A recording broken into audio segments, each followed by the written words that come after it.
Hello दोस्तों, एक बार फिर से स्वागत है आपका अनअकैडमी यूपीएससी डिकोड के इस डिजिटल प्लेटफॉर्म पर। मेरा नाम है शकील अहमद और आप सभी जानते हैं पिछले कुछ सेशन से लगभग 10 से ज़्यादा सेशन हमारे हो चुके हैं और पिछले कुछ वीडियो से हम यूपीएससी के प्रीवियस ईयर क्वेश्चंस को डिस्कस कर रहे हैं। ये डिस्कशन क्यों है? ये डिस्कशन है हमारे 2026 के प्रीलिम्स के लिए और उससे सबसे ज़्यादा इम्पोर्टेंट उसके बाद वाले एग्जाम के लिए। तो अगर आप 2026 का एग्जाम दे रहे हैं और आपको लगता है कि अभी भी एग्जाम की तैयारी में कहीं ना कहीं कुछ कमी आपको फील हो रही है, तो यकीन मानिए ये सेशंस आपकी तैयारी में चार चांद लगाने के लिए काफी है। आप एक बार इसको कंप्लीट कीजिए और क्वेश्चन को समझने का, क्वेश्चन को अटेम्प्ट करने का, क्वेश्चन की फिलोसॉफी देखने का आपको एक नया तरीका मिलेगा इन क्वेश्चन से, है ना।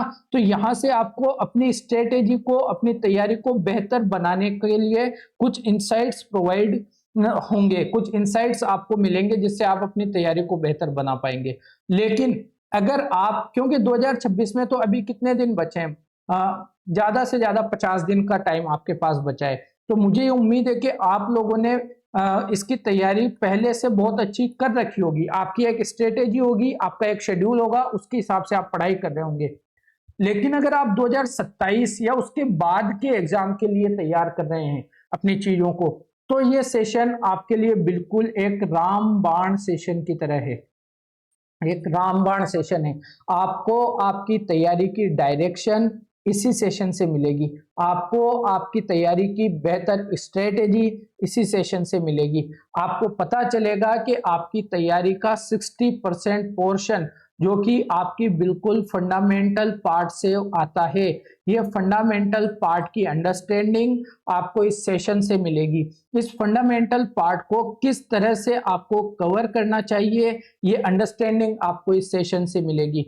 और मैं गारंटी दे रहा हूं आपको, अगर आप इस तरह से, जिस तरह से हम इन सेशंस में कर रहे हैं, पीवाईक्यू डिस्कस करते हैं, पीवाईक्यू का एनालिसिस करते हैं, तो आपका प्रीलिम्स बहुत बेहतरीन इसके साथ होने वाला है। आपके प्रीलिम्स में कोई रुकावट आपको महसूस नहीं होगी। आपको एक बेहतर स्ट्रेटेजी अपने आप बनती हुई, समझती हुई नजर आएगी। ठीक है, तो 2017 का पेपर हम डिस्कस कर रहे हैं। इससे पहले 2 सेशन हम कर चुके हैं, यानी 2017 के पेपर के 20 और 20 टोटल 40 क्वेश्चन हम कंप्लीट कर चुके हैं। आज 41 से 60 तक हम क्वेश्चन इस सेशन में डिस्कस करेंगे। इससे पहले 2015 और 2016 के कंप्लीट पेपर्स पर हम चर्चा कर चुके हैं, तो आप उन सेशंस को जरूर देखिएगा। अगर आप इस सेशन में पहली बार जुड़ रहे हैं तो यकीन मानिए इसे कंप्लीट करने के बाद आपको एक कॉन्फिडेंस आएगा, आपको मजा आएगा पढ़ने में, है ना। आपको तैयारी को लेकर एक जो मजा होता है ना, जो एक जरूरी चीज होती है हमें कंसिस्टेंसी बनाए रखने में, वो चीज फील होगी। और आप उसके बाद में अगर पीछे के सारे सेशन देखेंगे तो आपकी तैयारी को अपने आप एक मजबूती मिलती हुई नजर आएगी। ठीक है, तो आइए चर्चा करते हैं। काफी सारी बात हो गई है, आज चर्चा करते हैं हमारे 41st क्वेश्चन से। देखिए, बहुत सारे इस सेशन में मैं बार बार कहता हूं कि हम बात करते हैं क्वेश्चंस की अप्रोच को लेकर, क्वेश्चन को अटेम्प्ट करने की अप्रोच को लेकर। तो कई सारे क्वेश्चन तो केवल करंट ओरिएंटेड होते हैं, करंट ड्रिवन होते हैं, उनमें हम आंसर की बात कर लेते हैं और ये चर्चा कर लेते हैं कि यूपीएससी किस तरह से स्टेटमेंट को सही या गलत करने की कोशिश करता है करंट अफेयर के क्वेश्चंस में। और जो फंडामेंटल पार्ट ऑफ प्रिपरेशन के क्वेश्चन होते हैं उनको हम थोड़ा सा डीप जाके उस कॉन्सेप्ट को, उस बात को समझने की कोशिश करते हैं। तो ये करंट अफेयर का क्वेश्चन है, क्या कह रहा है? आवास और शहरी विकास पर एशिया पैसिफिक मंत्री स्तरीय सम्मेलन, यानी Asia Pacific ministerial conference on habitat and urban development APMCHUD के संदर्भ में निम्नलिखित कथनों पर विचार कीजिए। देखिए, इसका नाम आराम से देखिए, आवास यानी हैबिटेट और शहरी विकास पर एशिया पैसिफिक का मंत्री स्तरीय सम्मेलन है। यानी एशिया पैसिफिक वाले रीजन में आप हैबिटेट को और अर्बन डेवलपमेंट को किस तरह से बेहतर बनाएंगे, इसको लेकर एक मीटिंग की जा रही है मंत्रियों की, एशिया पैसिफिक के देशों के मंत्रियों की, है ना। तो ये इसका एक सिंपल से, इसके नाम से हमें समझ में आता है। देखिए, यूनाइटेड नेशंस का एक ऑर्गेनाइजेशन है, UN habitat, sorry, UN habitat है ना, यूएन हैबिटेट के तत्वावधान में, यूएन हैबिटेट क्या करता है, इसको ठीक करते हैं। यूएन हैबिटेट क्या करता है, यूएन हैबिटेट ये करता है कि विश्व में एक बेहतर रहने का आवास स्थल, बेहतर जगह आपको मिले रहने को लेकर। उससे क्या होगा, उससे हमारे संधारणीय विकास के जो लक्ष्य हैं, एसडीजीज जो हैं विकास के लक्ष्य, वो हमें प्राप्त होंगे। और इसी पेपर में 2017 के पेपर में आप देखिए आवास और शहरी विकास को लेकर एक क्वेश्चन यहां पर आपको देखने को मिल रहा है। सेशन के एंड में क्वेश्चन नंबर 60 भी आप देखेंगे यूएन हैबिटेट से संबंधित है। तो कहीं ना कहीं ये वाला जो टाइम पीरियड था 2017 वाला, यहाँ पर हैबिटेट को लेकर काफी चर्चाएं रही थी और इस तरह के संस्थाएं, इस तरह के ऑर्गेनाइजेशन चर्चा का विषय रहे थे। तो यहाँ से आपको 2 से 3 क्वेश्चन देखने को मिल गए।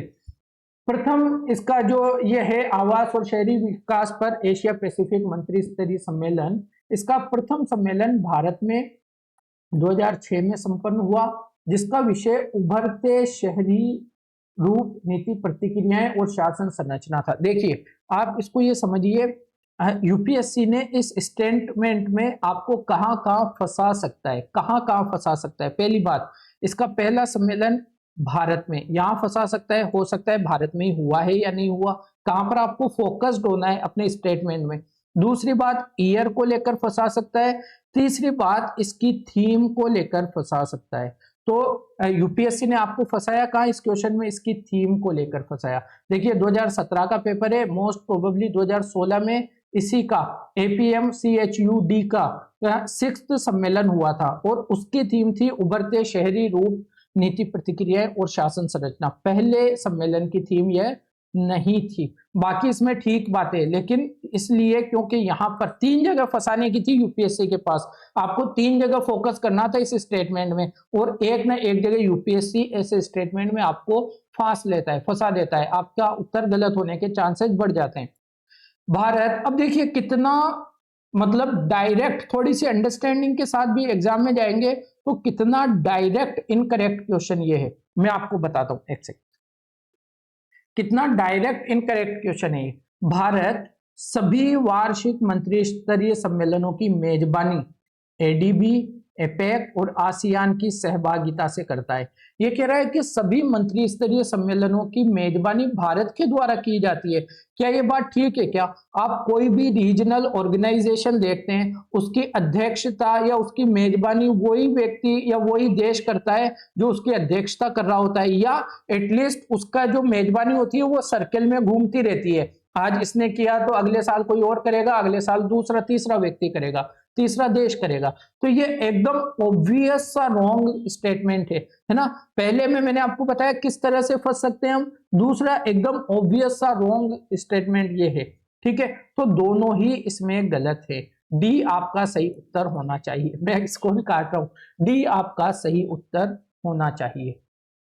यहां पर आप देखेंगे 13 से 16 दिसंबर 2006 में भारत के नई दिल्ली में इसका प्रथम सम्मेलन हुआ था, है ना, APMCHUD का प्रथम सम्मेलन हुआ था। 2020 तक इसका सम्मेलन का क्या थीम था, 2020 तक एशिया प्रशांत में सतत शहरीकरण के लिए एक विजन, फर्स्ट सम्मेलन का थीम ये था, आयोजित किया गया, है ना। आवास और शहरी विकास पर दिसंबर 2016 में आयोजित छठे एशिया प्रशांत सम्मेलन का विषय था उभरते शहरी स्वरूप, नीति प्रतिक्रियाएं और शासन संरचना। करंट की थीम बता दिया और 2006 का पहले का बात कर दिया। मैंने छठाई बताया था ना, हाँ यही मैं चेक कर रहा था कि मैंने छठाई इसको बताया हो, ठीक है। बाकी इसकी बात करें तो पहला दिल्ली में हो गया था, फिर आप देखेंगे दूसरा कहां पे हुआ था, इस्लामिक गणराज्य ईरान के तेहरान में हुआ। तीसरा कहां हुआ, इंडोनेशिया के गणराज्य में हुआ, इंडोनेशिया गणराज्य के सोलो नामक शहर में हुआ। चौथा जॉर्डन के हाशमाइट में हुआ, है ना, के साम्राज्य के अम्मान में, ठीक है। पांचवा दक्षिण कोरिया गणराज्य के सियोल में हुआ। तो सभी सम्मेलन भारत में नहीं हुए, अलग अलग देशों में होते रहे, यहां पर आपको इतना ध्यान रखना था।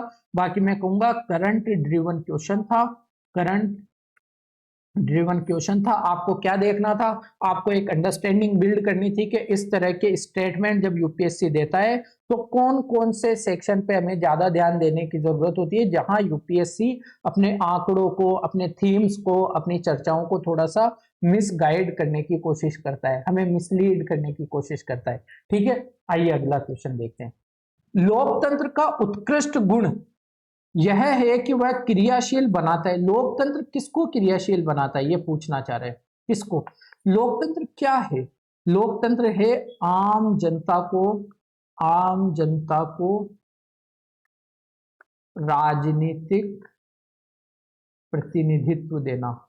सही बात है, प्रतिनिधित्व, यानी आम जनता को हम इतनी शक्ति देते हैं कि वो अपने देश की, अपने उस ऑर्गेनाइजेशन की, अपनी उस संस्था की, जहां पर भी बात करें, डेमोक्रेसी की जहां पर भी बात करें, वहां के सभी लोगों को एक बराबर अधिकार देता है राजनीतिक प्रतिनिधित्व सुनिश्चित करने को लेकर। तो जब आप एक देश में एक जगह पर लोकतंत्र की बात करते हैं, तो लोकतंत्र की सबसे बड़ी विशेषता क्या है? यह विशेषता है कि यह आम लोगों को, साधारण लोगों को क्या देता है? अधिकार देता है, अपने विवेक का उपयोग करने का अधिकार देता है, ताकि वो अपने प्रतिनिधियों का चुनाव कर सकें, अपने प्रतिनिधियों का क्या कर सके? चुनाव। तो इसका स्टेटमेंट, इसका उत्तर पहला बिल्कुल सही होगा। साधारण पुरुषों और महिलाओं, यानी साधारण लोगों को, आम जनता को, आप इसे कह सकते हैं आम जनता को अपनी बुद्धि और चरित्र को क्रियाशील बनाने का क्या देता है? क्या देता है? मौका देता है, अवसर प्रदान करता है। कैसे बुद्धि और चरित्र को क्रियाशील कैसे बनाए जाएंगे? लोकतंत्र का मतलब ही यह है कि जब आप अपने राजनीतिक सत्ता का चुनाव करते हैं, सत्ता का क्या करते हैं? चुनाव। और ये चुनाव करने के लिए किसको कहा जाता है? आम जनता को। आम जनता ये चुनाव कैसे करती है? अपनी बुद्धि से करती है। आम जनता ये चुनाव कैसे करती है? आपकी सोच समझ से करती है। कैसे? आपके कैरेक्टर की विशेषता है उसके हिसाब से। देखो, कुछ लोग हिटलर जैसे व्यक्तियों को भी अपना नेता मानते हैं, तो कुछ लोग नेहरू जैसे व्यक्तियों को अपना नेता मानते हैं, है ना? तो क्या डिफरेंस है? ये किस पे डिपेंड करता है? ये डिपेंड करता है आपकी बुद्धि और आपके चरित्र पे 100%। तो लोकतंत्र क्या करता है? साधारण पुरुषों और महिलाओं की बुद्धि और चरित्र को क्रियाशील बनाने का काम करता है। ए आपका सही उत्तर है। अगर हम और ऑप्शंस की बात करें, कार्यपालक नेतृत्व को सशक्त बनाने वाली पद्धतियों को, कार्यपालक नेतृत्व क्या हो गए? जो हमारे प्रधानमंत्री और मंत्री परिषद होती है, हम लोग इनका चुनाव करते हैं, बाद में इनको सशक्त बनाने वाली पद्धतियों को नहीं करते कुछ भी। गतिशीलता और दूरदर्शिता से युक्त एक बेहतर व्यक्ति को नहीं, इस तरह की कोई बात आपको समझ नहीं आती। समर्पित दलीय कार्यकर्ताओं के एक समूह को, तो यह भी बात ठीक नहीं है। यह बनाता है सभी लोगों को, आम जनता को क्रियाशील बनाने का प्रयास लोकतंत्र के द्वारा किया गया है।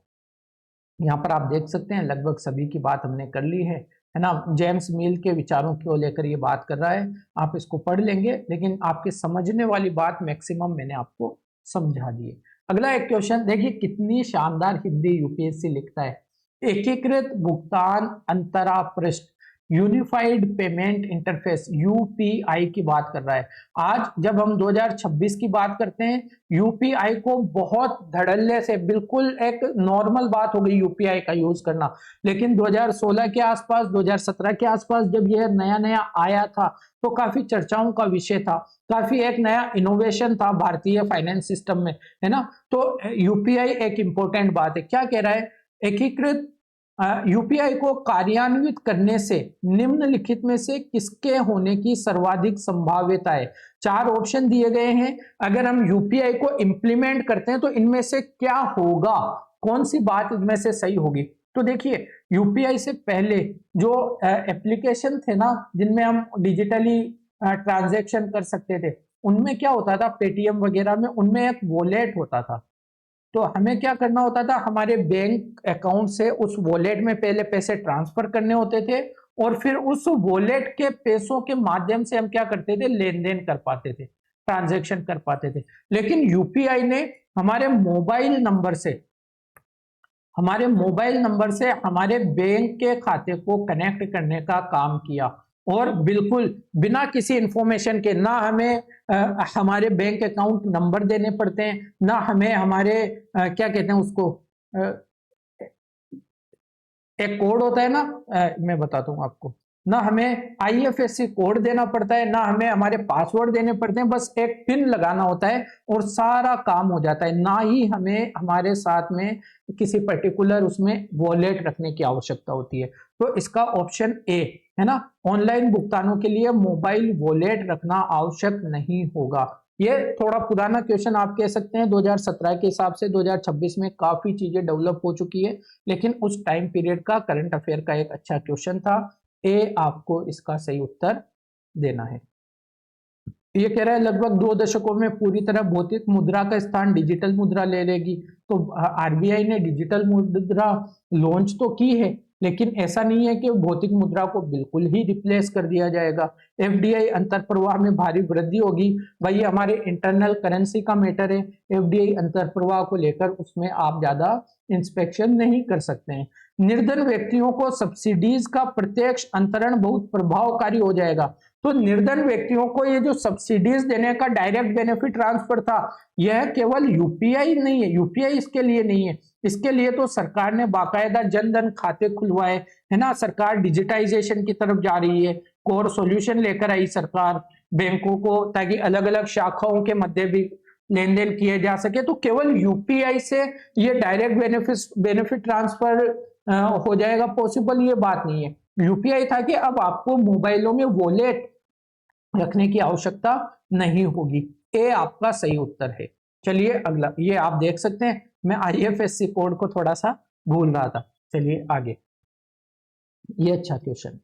कभी कभी समाचारों में event horizon, singularity, string theory और स्टैंडर्ड मॉडल जैसे शब्द किस संदर्भ में देखने को मिलते हैं? तो देखिए, आप इसे करंट ड्रिवन क्वेश्चन भी कह सकते हैं, करंट ड्रिवन क्वेश्चन भी कह सकते हैं, लेकिन आप इसे जियोग्राफी का एक फंडामेंटल पार्ट भी कह सकते हैं।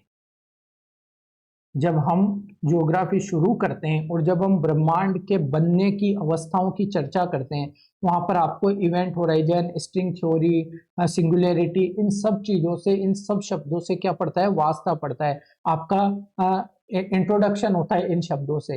तो आप देखते हैं कि जब हम ब्रह्मांड को समझते हैं, ब्रह्मांड का बोध, उसको समझने का प्रयास करते हैं, तो हमें ये सारे शब्द देखने को मिलते हैं। बाकी सूर्य और चंद्र ग्रहों के अध्ययन को लेकर या पृथ्वी की कक्षा में उपग्रहों को लगाने को लेकर, हालांकि इवेंट होराइजन के नाम से आपको वेधशाला भी मिलेगी, लेकिन जब आप ऐसे 4 शब्द देखते हैं, स्ट्रिंग थियरी आप देखते हैं, थियरी का मतलब एक सिद्धांत हो गया। स्ट्रिंग सिद्धांत किससे संबंधित है? ब्रह्मांड की उत्पत्ति को लेकर एक स्ट्रिंग सिद्धांत दिया गया था, है ना। तो ब्रह्मांड की उत्पत्ति और उसके बोध को, उसको समझने के लिए हम जिन चीजों को पढ़ने की जब कोशिश करते हैं, तो हमें इवेंट होराइजन, सिंगुलैरिटी या स्ट्रिंग थ्योरी जैसे शब्दों से पाला हमारा पड़ता है। ठीक है, तो ए हमारा बिल्कुल सही उत्तर है। यहां देखिए,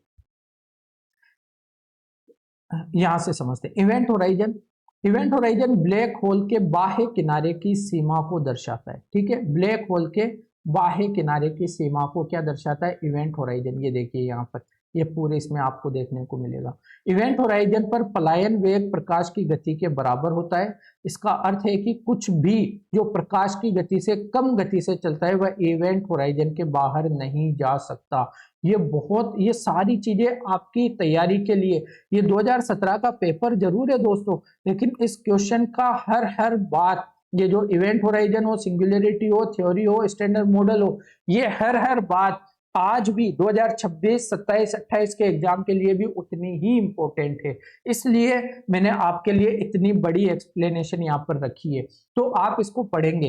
इवेंट होराइजन की ये जो 3-4 बातें आपको समझ में आई, इसे आपके नोट्स में शामिल होना चाहिए, है ना। तो यहाँ पर बस इतनी बड़ी व्याख्या रखने का मतलब यही है कि आगे आने वाली तैयारी के लिए, आगे आने वाले एग्जाम्स के लिए ये जो व्याख्या है आपके लिए बहुत इंपॉर्टेंट है ना। तो देखिए, सिंगुलैरिटी या ब्लैक होल के केंद्र में स्थित एक गुरुत्वीय सिंगुलैरिटी होती है।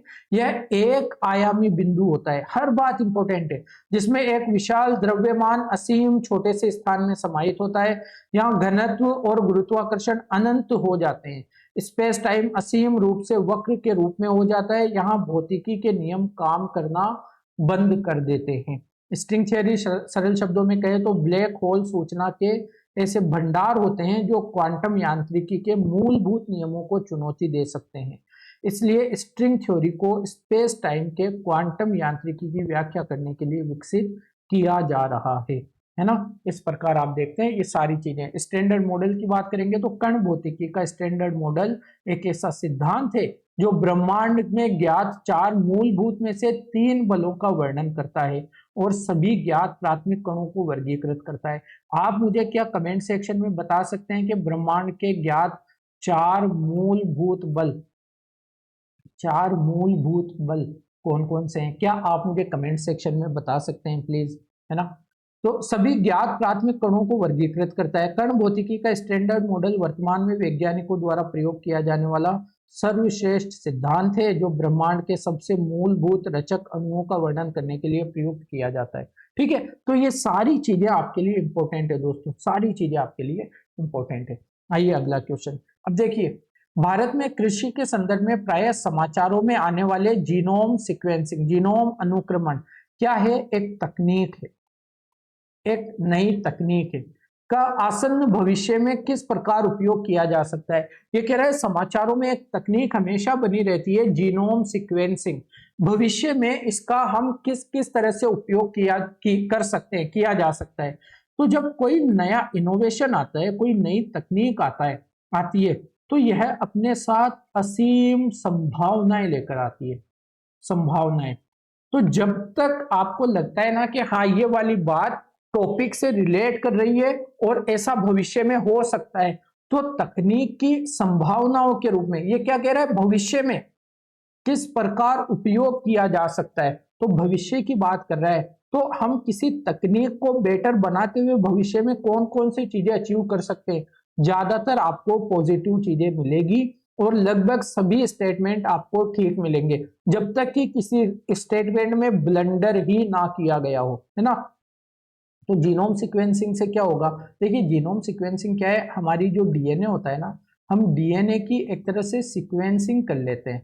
सीक्वेंसिंग करने से क्या होता है, हमारी विशेषताएं किस तरह से हमारे अंदर आई हैं, है ना। जैसे अगर किसी व्यक्ति की आंखें नीली है तो वो कौन से डीएनए का वो कौन सा गुण है, डीएनए की वो कौन सी सेटिंग है ना, कौन सा अनुक्रम है जिसकी वजह से उसकी आंखें नीली है। तो ये सीक्वेंसिंग से हमें जानने को मिलता है। तो जब हम किसी भी वस्तु की या किसी भी प्राणी की या किसी भी पौधे की डीएनए सीक्वेंसिंग, जीनोम सीक्वेंसिंग कर लेते हैं तो उसकी सभी विशेषताएं कहीं ना कहीं हमें समझ में आती है कि किस कारण से ये पर्टिकुलर गुण उसमें देखने को मिलता है। तो जैसे क्या होगा, अगर हम जीनोम सीक्वेंसिंग कर लेंगे किसी पौधे की तो क्या होगा, विभिन्न फसली पौधों में रोग प्रतिरोध और सूखा सहिष्णुता के लिए आनुवांशिक सूचकों का अभिज्ञान करने के लिए जीनोम अनुक्रमण का उपयोग किया जा सकता है।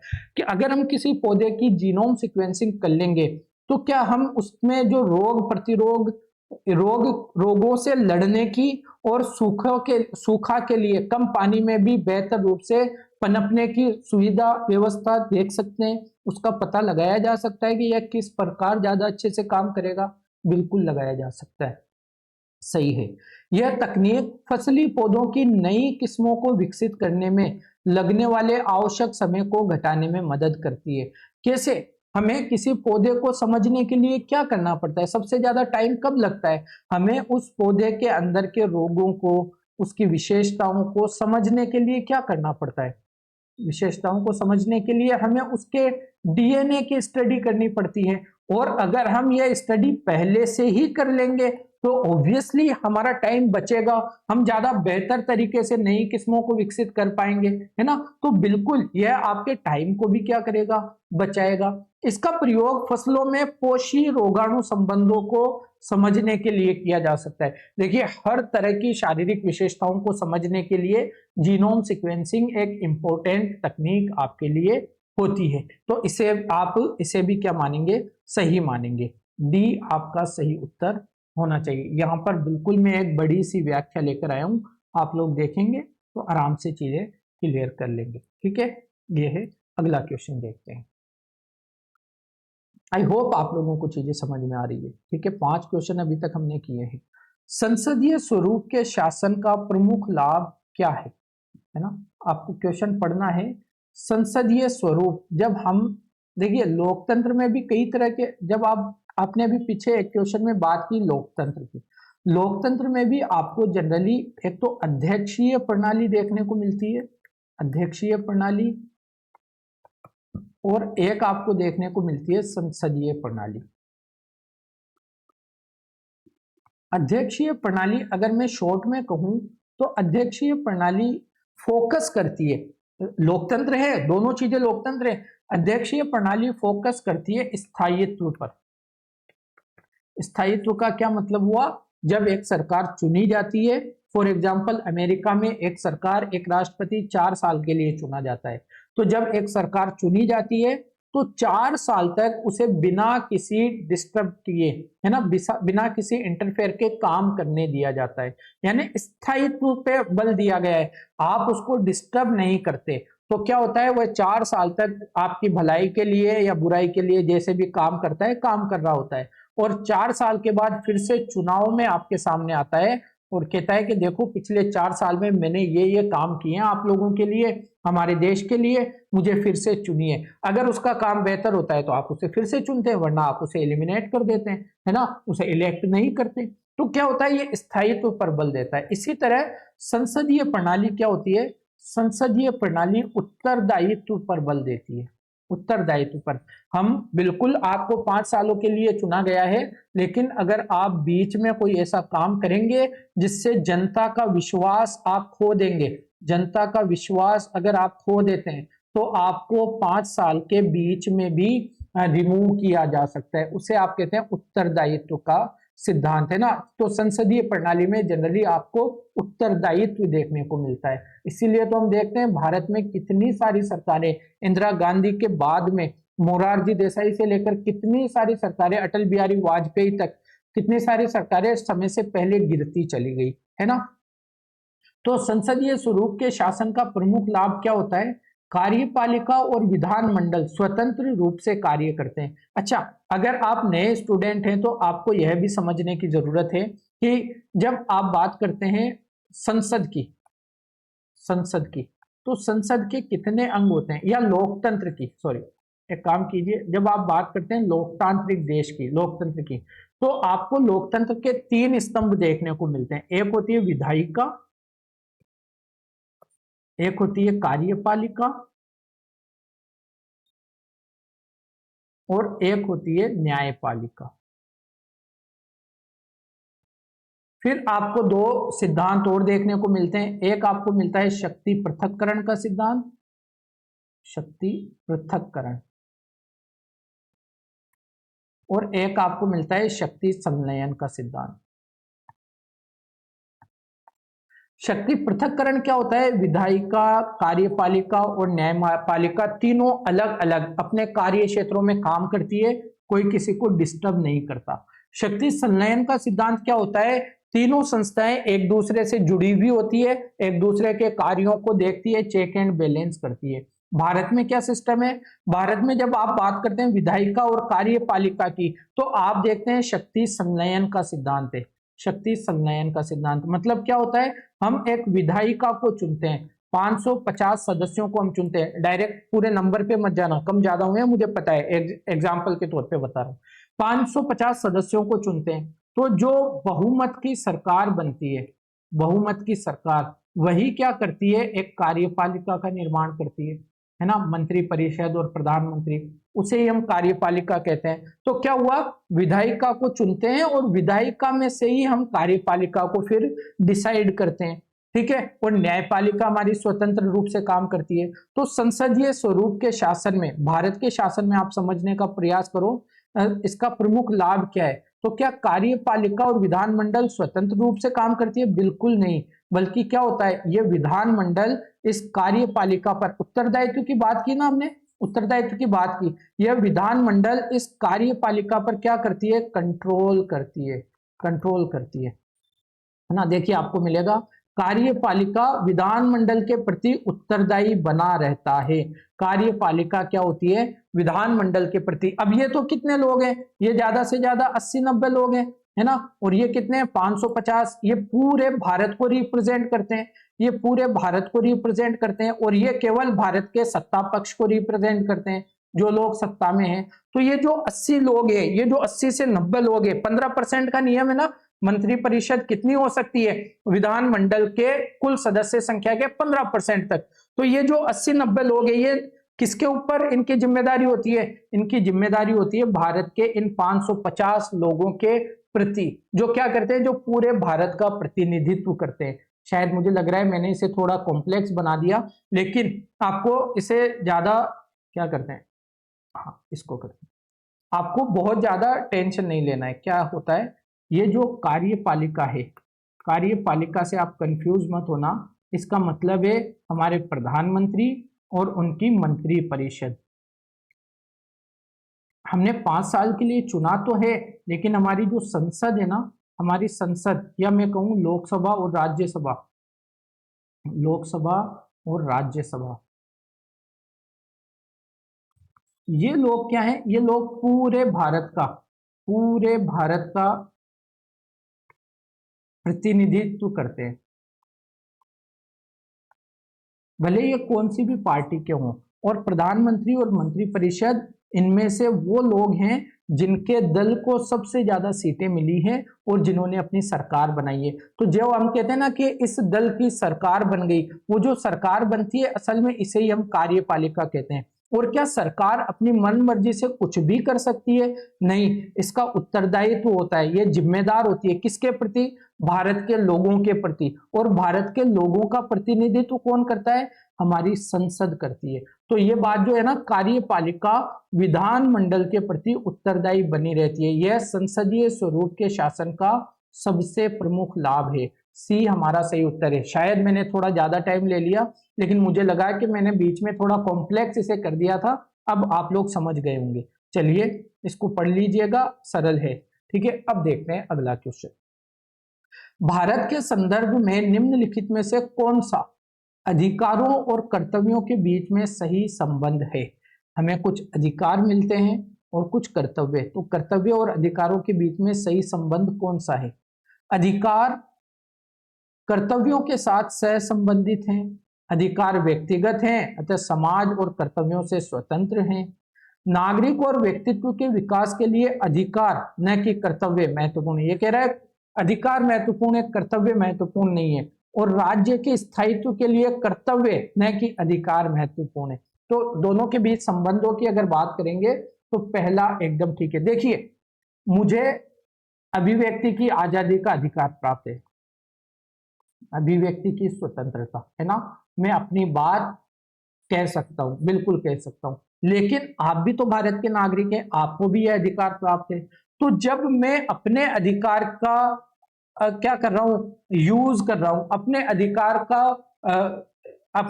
को क्या कर रहा हूं, काम में ले रहा हूं, तो आपकी क्या जिम्मेदारी बनती है, आपका यह कर्तव्य बनता है कि आप मुझे मेरे अधिकार का उपयोग करने दें, क्योंकि मुझे अभिव्यक्ति की स्वतंत्रता प्राप्त है और मैं अपने विचार बोल सकता हूं। इसी तरह जब आप अपने विचार बोलना चाहें, जब आप अपने विचारों को मेरे सामने रखना चाहें, तो मेरा यह कर्तव्य बनता है कि मैं आपको सुनूं, आपके अधिकार के अंदर मैं बाधा ना बनूं, है ना। तो अधिकार के साथ साथ हमें कुछ कर्तव्य भी मिलते हैं, और वो कर्तव्य क्या है, वो कर्तव्य है दूसरों के अधिकारों का उपयोग करने को लेकर, दूसरों के अधिकारों को उनके अधिकारों का उपयोग करने देना, है ना। तो ये भी तो हमारा एक कर्तव्य बन जाता है। तो अधिकार और कर्तव्य कहीं ना कहीं सहसंबंधित होते हैं, आपको देखने को मिलते हैं। अगला क्वेश्चन, भारत के संविधान के निर्माताओं का मत निम्नलिखित में से किसमें प्रतिबिंबित होता है? तो हमारी जो उद्देशिका है, हमारे जो भारत के संविधान निर्माता थे, जो संविधान निर्माता थे, वो एक कैसा भारत बनाना चाहते थे, ये झलक हमें कहाँ मिलती है? ये झलक आपको हमारी प्रस्तावना, हमारी उद्देशिका में मिलती है। ठीक है, तो ए हमारा बिल्कुल सही उत्तर है। अगर आप देखेंगे 1960 में बेरूबाड़ी यूनियनवाद में उच्चतम न्यायालय ने कहा कि उद्देशिका संविधान में निहित कई प्रावधानों के सामान्य उद्देश्यों को दर्शाती है। तो यह संविधान के निर्माताओं के मत की क्या है, एक तरह से पूंजी है, चाबी है। तो ये आपको ध्यान रखना है। अच्छा, ये कितना अच्छा क्वेश्चन है। मैप, भारत के मैप से भारत के मानचित्र से आपको कितनी समझ है भारत के मानचित्र की, इसकी परीक्षा लेता है ये क्वेश्चन। कोहिमा नागालैंड, नागालैंड की राजधानी की बात कर रहा है।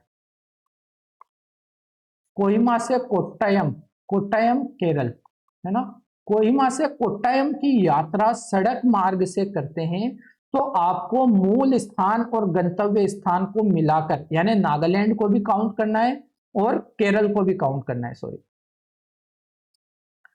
मूल स्थान और गंतव्य स्थान को मिलाकर भारत के अंदर कम से कम कितने राज्यों में से होकर गुजरना होगा। तो आपको भारत के मैप का आइडिया इसमें होना चाहिए, है ना, भारत के मैप का आइडिया आपको इसमें होना जरूरी है। तो जब मैं मैप दिखा रहा हूं आपको, 7 इसका सही उत्तर होगा। कोहिमा, देखो यहां पर नागालैंड की राजधानी है कोहिमा और कोट्टायम आपको यहां होना है। प्लस क्वेश्चन में कहा गया है कम से कम, है ना, कम से कम, ज्यादा से ज्यादा नहीं कहा गया। ज्यादा से ज्यादा कहा जाता तो हम कोहिमा से होते हुए जम्मू कश्मीर लद्दाख होते हुए फिर यूपी घूमते, बिहार जाते, झारखंड जाते, हर एक स्टेट में जाकर जा सकते थे। कम से कम हमें जाना है और सड़क मार्ग से जाना है। तो आप यहाँ देख सकते हैं ये है नागालैंड वाला रीजन, फिर असम आ रहा है, असम के बाद में ये पश्चिम बंगाल चिकन नेक आ गया, पश्चिम बंगाल के बाद में आप, ये पश्चिम बंगाल वाला ही पूरा रीजन है, फिर उड़ीसा है, उड़ीसा के बाद आप आंध्र प्रदेश में जा सकते हैं, उसके बाद तमिलनाडु और फिर केरल के कोट्टायम में आप आ जाएंगे। तो इस तरह से आपको 7 स्टेट से होकर गुजरना पड़ेगा, है ना। तो बी आपका सही उत्तर इसका होगा। चलिए अगला क्वेश्चन देखते हैं।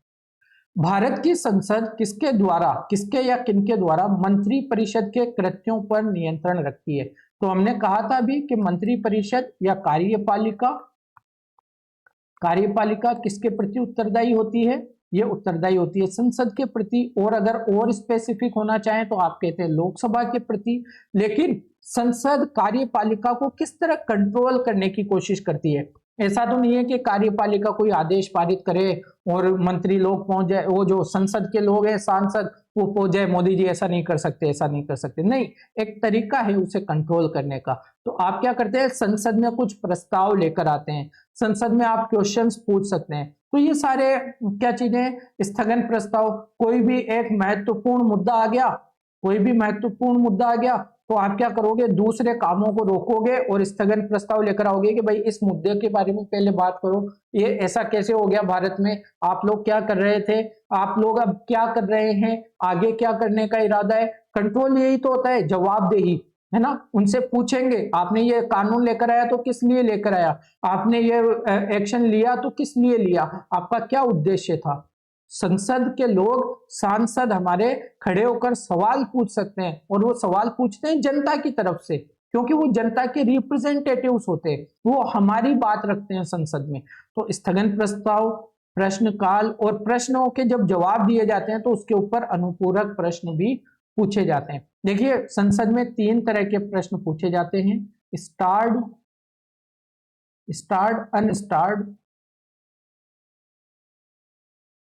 और शॉर्ट नोटिस पीरियड,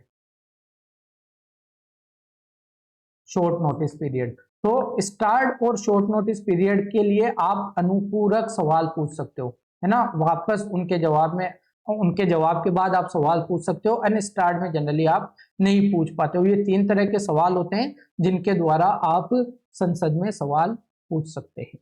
ठीक है, तो 1, 2 और 3 तीनों ही हमारा आंसर होगा। यहाँ पर आप देख सकते हैं स्थगन प्रस्ताव अविलंबनीय प्रकृति के किसी विशेष और महत्वपूर्ण मामले पर चर्चा करने के लिए लाया जाता है। यह प्रस्ताव संसद के किसी भी सदस्य के द्वारा पेश किया जा सकता है और यह अविलंबनीय प्रकृति का होता है। इसमें सरकार की निंदा का भाव होता है। इसका उद्देश्य अविलंबनीय लोक महत्व के विषय पर सरकार का ध्यान आकर्षित करना है, ताकि किसी अविलंबनीय मामले पर सरकार की आलोचना की जा सके जिसके बारे में समुचित सूचना के साथ कोई प्रस्ताव या संकल्प देने में बहुत देरी हो जाएगी। ठीक है, प्रश्नकाल सदन की प्रत्येक बैठक में प्रश्न पूछने और उत्तर देने के लिए 1 घंटा लोकप्रिय रूप से प्रश्नकाल के रूप में जाना जाता है। प्रश्नकाल हम देखते हैं, अनुपूरक प्रश्न तारांकित और अल्प सूचना प्रश्न के उत्तर से उत्पन्न होते हैं। किसी भी तथ्यात्मक मामले को और अधिक स्पष्ट करने के उद्देश्य से मंत्री द्वारा मुख्य प्रश्न का उत्तर देने के तुरंत बाद अध्यक्ष की अनुमति से इसे पूछा जा सकता है। ठीक है, हिस्ट्री का एक इंपॉर्टेंट क्वेश्चन है, काकतीय राज्य के बारे में अति महत्वपूर्ण समुद्र पत्तन की बात है। एक फैक्चुअल क्वेश्चन है, मोटुपल्ली इसका सही उत्तर आपका है। अगर आप बात करें मोटुपल्ली काकतीय शासनों का, गणपति देव है ना, क्या आगे गणपति देव के शासनकाल में सबसे इंपॉर्टेंट यह एक तरह से क्या था, पत्तन था, बंदरगाह था, बंदरगाह था। क्या काकतीय शासकों के शासनकाल के दौरान वेनिस यात्री मार्को पोलो ने इस पत्तन का दौरा किया। मार्को पोलो ने मुतफिली या मोटुपल्ली के नाजुक बुकरम और मलमल की प्रशंसा की है। काकतीय शासक गणपति देव की ओर से मोटुपल्ली को एक विशेष चार्टर दिया गया था ताकि इसे एक प्रमुख व्यापारिक केंद्र के रूप में बढ़ावा दिया जा सके, है ना। तो मोटुपल्ली एक इम्पोर्टेंट बंदरगाह था, समुद्री पत्तन था, व्यापार के लिए एक महत्वपूर्ण बंदरगाह था, खास तौर से काकतीय राजवंश के टाइम पीरियड पे। क्या कमेंट में, अच्छा ऐसा भी चीज की जा सकती है ताकि आप लोग थोड़े से अवेयर रहें चीजों को लेकर, क्या कमेंट में आप मुझे बता सकते हैं काकतीय राजवंश का टाइम पीरियड? क्या आप मुझे बता सकते हैं इसके संस्थापक? क्या आप मुझे बता सकते हैं इसकी राजधानी? ये सारी बेसिक चीजें हैं जो तैयारी के दौरान हमें पता होनी चाहिए, है ना। तो थोड़ा सा आइडिया अगर आपको हो तो कमेंट सेक्शन में बताइए। फिर global climate change alliance GCCA, global climate change alliance भूमंडलीय जलवायु परिवर्तन संधि के संदर्भ में निम्नलिखित कथनों में से कौन सा या कौन से सही हैं या हैं? यह यूरोपीय संघ की एक पहले, देखिए जनरली आप देखते हैं जो एनवायरमेंटल ऑर्गेनाइजेशंस होते हैं वहां पर आपको देखना पड़ता है कि क्या UNEP से संबंधित है, क्या IUCN से संबंधित है ना, और दूसरे किसी वर्ल्ड बैंक वगैरह से संबंधित है क्या। तो यहाँ पर जनरली इन लोगों से ये ज्यादा संबंधित होते हैं, लेकिन यहाँ पर आपको ये ध्यान रखना है कि जो GCCA जो है ग्लोबल क्लाइमेट चेंज अलायंस, यह यूरोपियन यूनियन की एक पहल है। यूरोपियन यूनियन क्या कर रहे हैं, मतलब ये 2017 का क्वेश्चन है, EU के द्वारा विकासशील देशों के साथ और जो छोटे विकासशील आइलैंड कंट्रीज है उनके साथ में पर्यावरण को लेकर नए इनिशिएटिव शुरू करने को लेकर इस तरह का ये अलायंस शुरू किया गया था, है ना। तो यूरोपीय संघ की एक पहल है। फिर यह लक्ष्याधीन विकासशील देशों को उनकी विकास नीतियों और बजटों में जलवायु परिवर्तन के एकीकरण हेतु तकनीकी और वित्तीय सहायता प्रदान करता है। देखिए क्या बात कह रहा है, ये कह रहा है विकासशील देशों को उनकी विकास, हर देश अपनी विकास को लेकर नीतियां बनाता है, तो विकासशील देशों की नीतियों और उनके बजट के अंदर ये बात डालना कि भाई आपको अपनी विकास नीतियों के साथ साथ जलवायु परिवर्तन के बारे में भी अवेयर रहना है, आपको अपनी विकास नीतियों में जलवायु परिवर्तन के लिए भी काम करना है, आपको ज्यादा एनवायरमेंट डिग्रेडेशन नहीं करना। तो उसके लिए क्या करते थे, उसके लिए हम क्या करेंगे, यूरोपियन यूनियन क्या करेगा, आपको नई टेक्नोलॉजी देगा जिससे क्या होगा, एनवायरमेंट को कम से कम नुकसान हो। टेक्नोलॉजी नहीं दे पाए, जरूरत पड़ी तो आपको फाइनेंस प्रोवाइड करवाएंगे, आपको वित्त प्रोवाइड करवाएंगे। तो ये GCCA का एक काम था। तो दूसरा भी एकदम ठीक है। इसका समन्वय विश्व संसाधन संस्थान और धारणीय विकास हेतु विश्व व्यापार परिषद द्वारा किया जाता है। देखिए ये बात गलत नहीं है। पहली बात तो ये समझिए कि ये एक करंट अफेयर्स ओरिएंटेड क्वेश्चन है, करंट ड्रिवन क्वेश्चन है। दूसरी बात ये समझिए कि इसके उद्देश्यों को लेकर काफी चर्चा में रहा था, है ना। तो यहाँ पर आपको ध्यान रखना है, एक तो यूरोपियन संघ की पहल है, प्लस इसका उद्देश्य क्या है, विकासशील देशों को तकनीक और वित्तीय सहायता प्रदान करना। अगर मैं 2026 या उसके बाद के एग्जाम्स की बात करूं तो मैं ये तो नहीं कहूंगा कि GCCA आपके लिए बहुत ज्यादा आज के टाइम पर इंपॉर्टेंट है या इंपॉर्टेंट नहीं है, लेकिन मैं ये कहूंगा कि आपके एग्जाम के आसपास अगर इस तरह का कोई ऑर्गेनाइजेशन चर्चा का विषय रहा है तो उसका उद्देश्य वह कौन सी संस्था से संबद्ध है ना, उसके काम क्या क्या है, इनके बारे में आपको जानकारी होना जरूरी है। इतना इंसाइट आप यहां से लेकर जा सकते हैं इस क्वेश्चन से, ठीक है। तो अगला क्वेश्चन देख लेते हैं। यहाँ पर आप देख सकते हैं GCCA के बारे में, यूरोपीय संघ की पहल है, 2007 में इसकी स्थापना की गई थी। इसका उद्देश्य विकासशील देशों, विशेष रूप से सबसे अल्प विकसित देशों एलडीसीज और लघु द्वीपीय विकासशील देशों के साथ संवाद और सहयोग को सुदृढ़ करना है। आप इसे पढ़ेंगे सब कुछ समझ आ जाएगा। तीसरा देखिए, यह अंतर्राष्ट्रीय संगठन विशेष रूप से अंतर्राष्ट्रीय कृषि वानिकी शोध केंद्र, खाद्य एवं कृषि संगठन, संयुक्त राष्ट्र पूंजी विकास कोष, संयुक्त राष्ट्र विकास कार्यक्रम और संयुक्त राष्ट्र पर्यावरण कार्यक्रम, यूएन हैबिटेट और विश्व बैंक कुछ जीसीसीए वित्त पोषित हस्तक्षेपों के कार्यान्वयन में शामिल है तथा कुछ पहलों को सह वित्त पोषित भी करती हैं। ये सारी संस्थाएं बहुत सारे इसके प्रोजेक्ट को लेकर वित्त पोषण करते हैं। कुछ लोग सब साथ में मिलकर समूह क्या कहते हैं सहयोगी रूप से उसका वित्त पोषण भी करते हैं। तो जीसीसीए के बारे में आपको ये देखने को मिलता है। अगला देखिए, हिस्ट्री का क्वेश्चन है। अगर आपको पता नहीं है तो मैं आपको एक बात बताऊं कि हम अनअकैडमी की स्पेशल फ्री लाइव क्लास में डेली मॉडर्न हिस्ट्री के एमसीक्यूज सेशन करते हैं। एमसीक्यूज सेशन आज जब आपको यह क्लास मिल रही है तो हमारे 14 एमसीक्यू सेशन ऑलरेडी हो चुके हैं। 15वां आज शाम को आपको देखने को मिलेगा। दूसरी बात, ये क्लास हमारी 6 PM पर आपको देखने को मिलती है, तो आप वहां पर भी हमें कनेक्ट कर सकते हैं। मेरा नाम क्या है आपको पता है, शकील अहमद मेरा नाम है, शकील अहमद। अगर आप अनअकैडमी में इस नाम को सर्च करेंगे तो बिल्कुल मैं ही आपको मिलूंगा, ठीक है। इतिहास का क्वेश्चन था तो मैंने बता दिया।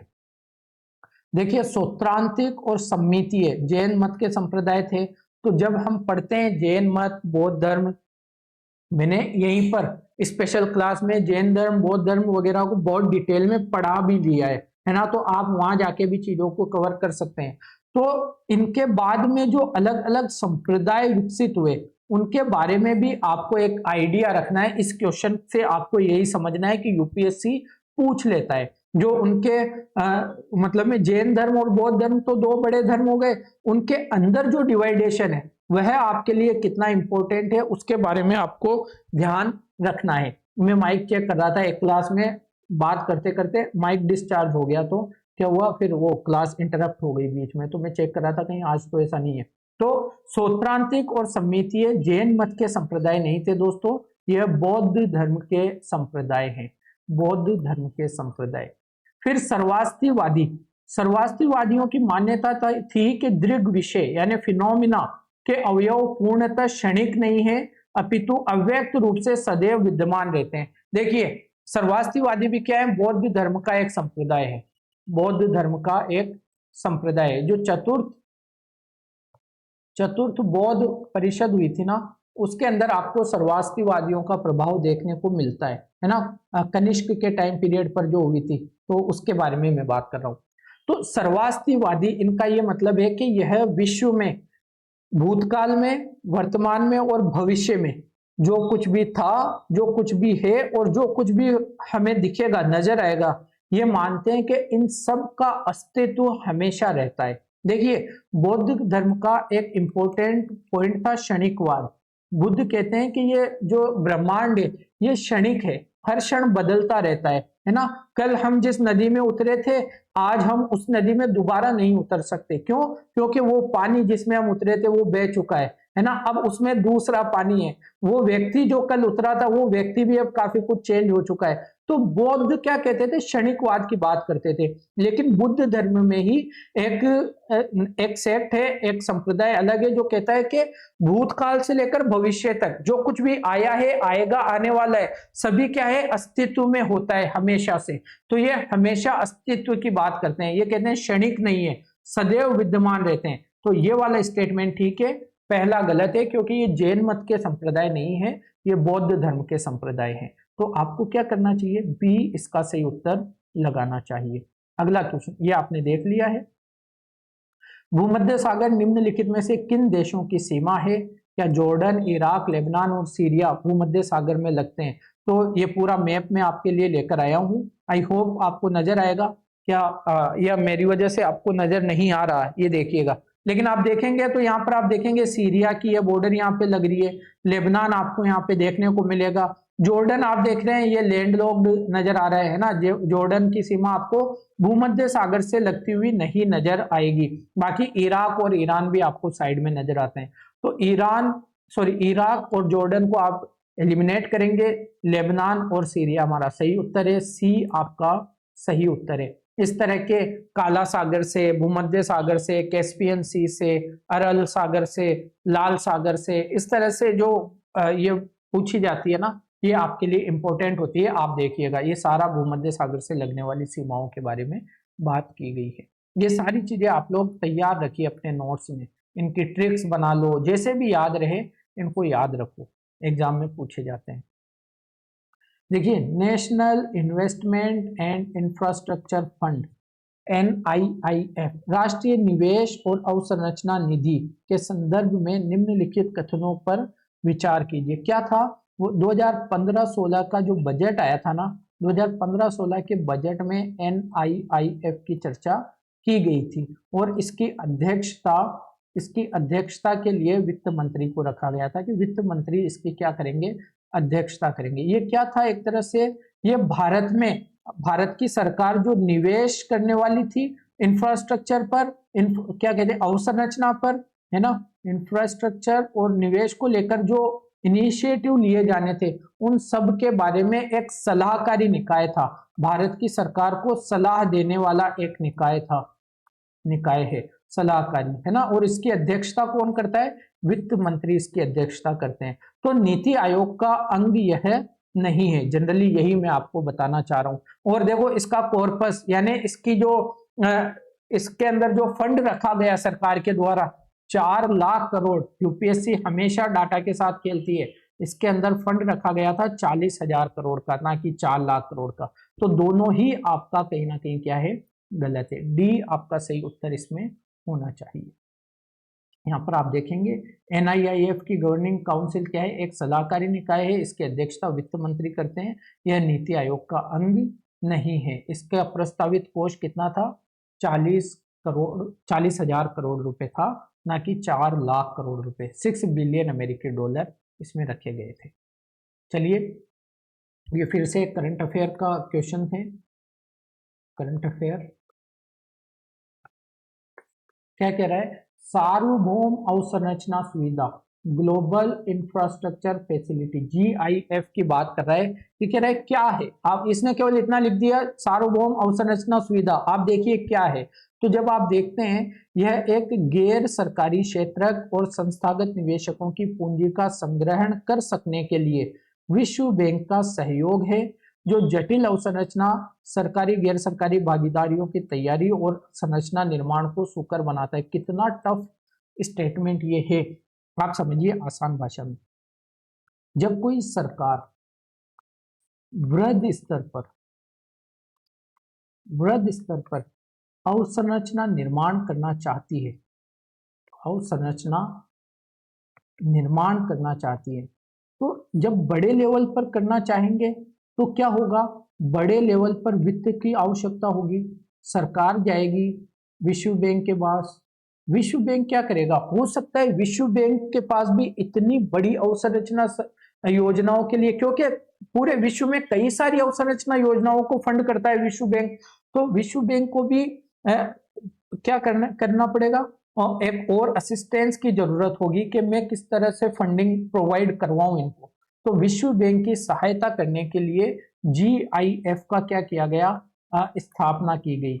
और ये क्या करती है, ये जो प्राइवेट निवेशक होते हैं ना, प्राइवेट निवेशक, इन्वेस्टर्स, इनसे भी राब्ता करती है, इनसे भी कांटेक्ट करती है कि भाई आप, मतलब में PPP मॉडल को बढ़ावा देते हैं। कुल मिला के जब बड़े लेवल पर अवसंरचना का निर्माण होता है तो उसमें PPP मॉडल को, पब्लिक प्राइवेट पार्टनरशिप को क्या दिया जाता है, बढ़ावा दिया जाता है। और यहाँ पर वित्त पोषण करने के लिए, सहायता करने के लिए ग्लोबल इंफ्रास्ट्रक्चर फैसिलिटी, इसका नाम ही है infrastructure facility, global infrastructure facility. तो विश्व में जो बड़ी अवसंरचना परियोजनाएं होती है उनमें निवेश करने के लिए विश्व बैंक को सहायता प्रदान करता है, निवेश जुटाने की कोशिश करता है। क्या कह रहा है, संस्थागत निवेशकों की पूंजी का संग्रहण करने के लिए विश्व बैंक का सहयोग करता है है ना। तो बी इसका सही उत्तर है, करंट ओरिएंटेड क्वेश्चन था, इस तरह के आपके लिए इंपॉर्टेंट है। ये देखिए वो तो मैंने बात कर ली। GIF की स्थापना 2014 में G20 की एक पहल के रूप में की गई थी। यह उच्च गुणवत्ता वाली बैंक ग्राह्य अवसंरचनात्मक परियोजनाओं की वित्त की कमी को पूरा करने के लिए एंड टू एंड लेन देन परामर्श सेवाएं और सरकारों तथा बहुपक्षीय विकास बैंकों का क्या करती है, समर्थन करती है। यह एक वैश्विक सहयोग मंच है जो विकासशील देशों और उभरते बाजारों में सतत गुणवत्ता युक्त अवसंरचनात्मक परियोजनाओं में निजी निवेश को बढ़ावा देने के प्रयासों को एकीकृत करती है। यह दानकर्ताओं, विकास वित्त संस्थाओं, देश की सरकारों सहित विभिन्न भागीदारों के बीच सामूहिक कार्यवाही को सक्षम बनाता है। इसमें निजी क्षेत्र के निवेशकों और वित्तीय विशेषज्ञों द्वारा सहायता प्रदान की जाती है। यह संसाधनों और विशेषज्ञता का लाभ उठाने और निजी वित्त पोषण को आकर्षित करने वाली बैंक ग्राह्य अवसंरचनात्मक परियोजनाओं की वित्तीय समस्याओं के समाधान की खोज में सहायता करता है। इस तरह वित्तीय समस्याओं का समाधान करता है जब बड़े लेवल पर आप अवसंरचनाओं का निर्माण कर रहे होते हैं। चलिए लास्ट 4 क्वेश्चन बचे, फटाफट करते हैं। ठीक है, कितना टाइम हो गया है? ठीक ठाक, अभी हम अच्छे से चल रहे हैं, कोई ऐसा नहीं है कि बहुत ज्यादा डिले हम हो रहे हैं, ठीक ठाक हमारी स्पीड चल रही है। और इतनी एक अच्छे सेशन के लिए, एक अच्छी अंडरस्टैंडिंग वाले सेशन के लिए इतना टाइम आप इन्वेस्ट कर सकते हो। ठीक है, लोकसभा के निर्वाचन के लिए नामांकन पत्र कौन जारी कर सकता है, ये पूछ रहा है। भारत में निवास करने वाले किसी भी व्यक्ति द्वारा दाखिल किया जा सकता है। निवास करने वाले किसी भी व्यक्ति द्वारा, क्या भारत का नागरिक होना जरूरी नहीं है? सोचो, अरे क्या भारत का नागरिक होना जरूरी नहीं है? बिल्कुल जरूरी है। तो किसी भी नागरिक द्वारा कैसे किया जा सकता है? नहीं किया जा सकता। जिस निर्वाचन क्षेत्र में निर्वाचन लड़ा जाना है वहां के किसी निवासी द्वारा, फिर से निवासी आ गया भाई, नागरिक होना जरूरी है, इसे भी खत्म करो, है ना। भारत के किसी नागरिक, यहां बात थोड़ी ठीक करिए, अब थोड़ा सचेत हो जाओ। भारत के किसी नागरिक द्वारा जिसका नाम किसी निर्वाचन क्षेत्र की मतदाता सूची में है उसके द्वारा दाखिल किया जा सकता है। यह भी बात आपको ठीक लग रही है? क्यों? क्योंकि भारत का नागरिक होना जरूरी है। और नागरिक तो देखो भाई, तुम्हारा जो 12 साल का छोटा भाई है या छोटी बहन है वह भी है, लेकिन क्या वह चुनाव लड़ सकता है? क्या नहीं लड़ सकता। तो मतदाता सूची में उसका नाम होना जरूरी है ना। भारत के किसी भी नागरिक द्वारा दाखिल किया जा सकता है, किसी भी नागरिक द्वारा नहीं, जैसा कि अभी हमने बात की, तो यह भी गलत है। हालांकि देखिए सबसे सही उत्तर यही है, सी हमारा। लेकिन आप यह भी देखिए मतदाता सूची में तो 18 वर्ष का व्यक्ति शामिल हो जाता है।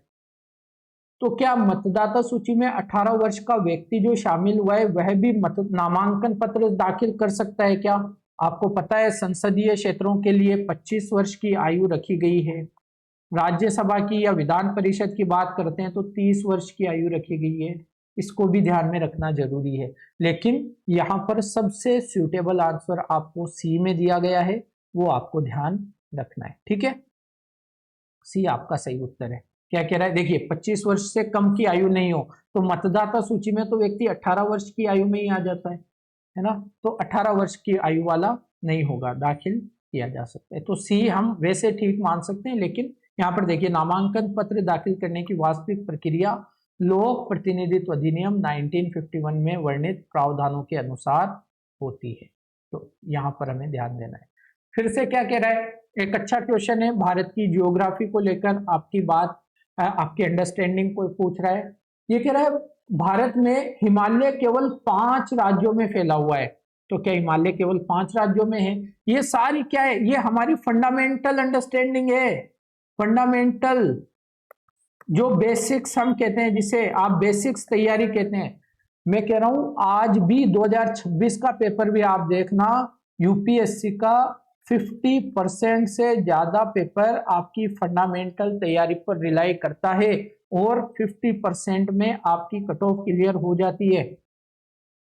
तो ऐसा नहीं है कि हम सिर्फ करंट अफेयर करते हैं। मैं 50% फिर भी कम बता रहा हूं, इससे ज्यादा ही आएगा। क्या पश्चिमी घाट केवल 5 राज्यों में फैले हुए हैं? पुलिकट झील केवल 2 राज्यों में फैली हुई है।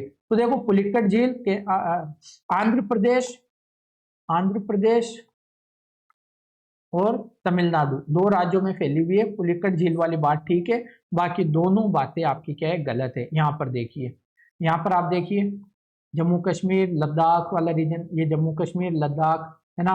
यहाँ पर आपको हिमाचल प्रदेश उत्तराखंड देखने को मिल जाएंगे, ठीक है। फिर आपको सिक्किम देखने को मिल रहा है, आपको अरुणाचल देखने को मिल रहा है, असम देखने को मिल रहा है। नॉर्थ ईस्ट में ही आपको 7 से ज्यादा राज्य देखने को मिल जाएगा। अगर आप नॉर्थ ईस्ट की पहाड़ियों को क्या मानते हैं, हिमालय का हिस्सा मानते हैं, जो कि हिमालय का हिस्सा है, तो यहीं पर आपको 7 से ज्यादा राज्य देखने को मिल जाएंगे यार। हम कहां पर कंफ्यूज हो रहे हैं 5 राज्यों के अंदर, है ना। तो जम्मू कश्मीर लद्दाख हिमाचल प्रदेश उत्तराखंड सिक्किम असम पश्चिम बंगाल अरुणाचल प्रदेश में फैला हुआ है। शिवालिक के कुछ विस्तार पंजाब और हरियाणा में भी, लो जी यहाँ भी आपको देखने को मिल रहे हैं।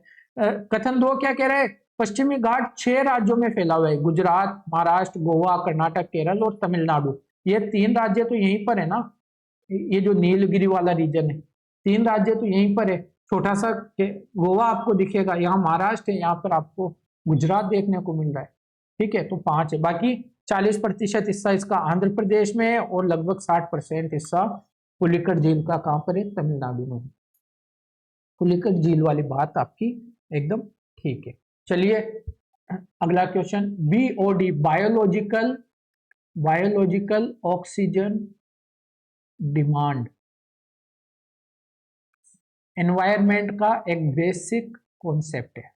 एक बेसिक कॉन्सेप्ट क्या होता है, जलीय पारिस्थितिकी तंत्रों में जब आपको प्रदूषण मापना होता है तो आप मापते हैं उसकी जैव ऑक्सीजन मांग। किसी भी पानी में, किसी भी जल में अगर बायोलॉजिकल ऑक्सीजन डिमांड बीओडी ज्यादा है तो इसका मतलब है उसमें प्रदूषण ज्यादा है ना, उसमें प्रदूषण ज्यादा है। अगर बीओडी कम है तो इसका मतलब है कि वहां पर प्रदूषण क्या है, कम है। प्रदूषण में भी आपको कमी देखने को मिलेगी, है ना। जनरली बायोलॉजिकल ऑक्सीजन डिमांड हम उसे कहते हैं कि जैसे कोई जल है, इस जल में क्या मिलेंगे आपको, बहुत सारे ऑर्गेनिक मैटर्स देखने को मिलेंगे, ऑर्गेनिक मैटर्स। तो जल में ऑक्सीजन क्या करती है, इन ऑर्गेनिक मैटर्स को समाप्त करने का, इनको समाप्त करके वाटर को क्लीन करने का काम करती है, क्लीन करने का। तो जितना ज्यादा ऑर्गेनिक मैटर होगा उसे क्लीन करने के लिए उतनी ज्यादा बायोलॉजिकल ऑक्सीजन की मांग होगी। तो जितनी ज्यादा बायोलॉजिकल ऑक्सीजन की मांग होगी इसका मतलब यह है कि उसमें प्रदूषण का स्तर उतना ही ज्यादा है। तो सी आपका सही उत्तर होगा। यहां देखें, बीओडी जल में मौजूद जैविक पदार्थों को विघटित करने के लिए वायवीय सूक्ष्म जीवों द्वारा आवश्यक घुलनशील ऑक्सीजन की मात्रा को संदर्भित करता है। अत्यधिक प्रदूषित जल की जैव ऑक्सीजन मांग भी क्या होती है, हाई होती है, उच्च होती है। बाकी आप यहां पर देखेंगे डायग्राम में आपको अच्छे से समझाया हुआ है, ठीक है। चलिए आज का लास्ट क्वेश्चन मैंने बात की थी, सबसे पहला क्वेश्चन भी हमारा हैबिटेट को लेकर था और ये वाला भी हमारा यूएन हैबिटेट को लेकर ही है। बेहतर नगरीय भविष्य की दिशा में कार्यरत संयुक्त राष्ट्र कार्यक्रम में संयुक्त राष्ट्र पर्यावास की भूमिका के संदर्भ में, यानी यूएन हैबिटेट की भूमिका के संदर्भ में हमें कुछ कथन दिए गए हैं, आपको सत्य की पहचान करनी है। क्या कह रहा है, ये कह रहा है संयुक्त राष्ट्र महासभा के द्वारा संयुक्त राष्ट्र पर्यावास को आज्ञापित किया गया है कि वह समाज एवं पर्यावरणीय दृष्टि से धारणीय ऐसे कस्बों और शहरों को संवर्धित करे जो सभी को पर्याप्त आश्रय प्रदान करता हो। कितनी शानदार हिंदी इसने लिखी है ना। तो ये कह रहा है कि यूनाइटेड नेशन जनरल असेंबली जो है उसके द्वारा यूएन हैबिटेट इसलिए स्थापित किया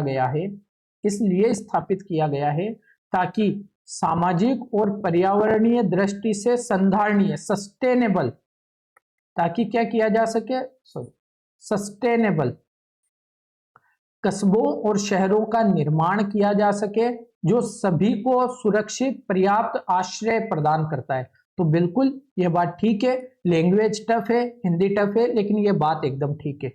इसके साझेदार सिर्फ, अब देखो सिर्फ है ना, कई बार आपको हिंट देता है कि दोस्त इस स्टेटमेंट को रुककर एक बार देख ले, है ना। तो जब आप ये हिंट पहचान लेते हैं तो आप थोड़ा सा अवेयर हो जाते हैं, उस स्टेटमेंट को लेकर थोड़ा ज्यादा अवेयर हो जाते हैं।